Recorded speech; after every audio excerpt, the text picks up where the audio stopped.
My name is Evan, and this is my project 2.1 Digital to Analog Convergence Circuit.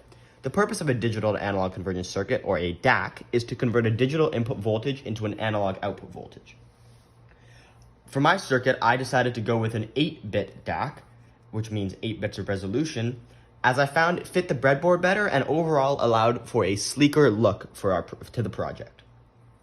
So, DACs. DACs in general are very interesting components within the realm of electronics and hardware. They allow for the conversion of binary digital input into a corresponding analog output signal. This conversion is quite important and very indispensable in scenarios where digital systems have an interaction with analog elements. Some DACs, or most DACs, are referred to as R2R DACs. The R2R in the name signifies the use of two distinct and very different types of resistors, R and 2R. While R possesses standard resistance values, 2R, just like a math equation, has double that resistance power. In its operation, the DAC accepts an 8-bit digital input, dissecting it into its individual bits. Using switches or switch banks, it's possible to perform selective activation or deactivation of these bits. This allows for varying output possibilities that a DAC can produce. So, an example of that.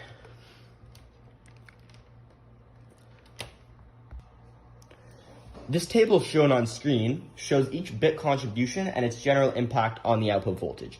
Bit contribution in an 8-bit DAC circuit pertains to how each of the 8 individual binary digits defines the numerical value of each binary number, and in turn, with the switches, affects the voltage change of the DAC. The most significant bit, or the 7th bit, has the most weight on the overall voltage, followed by the less significant bits, or the least significant bits, such as the 1st bit. The DAC assigns voltage values to each bit according to its position within each switch, and the cumulative effect of these contributions determines the final analog output. So, for example, look at the table on screen. By flicking the 1st bit, you will get roughly 0.2. And then by flicking, then back down to 0, and then by flicking the most important bit, you will get roughly 2.5, 2.6, roughly half of the voltage. So, you might be wondering, what is this chip here and why is it not actually connected to the circuit? This chip, or the LM741 operational amplifier, or just the op-amp, is a classic electronical component, but it exhibits some limitations when powered by just a 5-volt source that we are using here.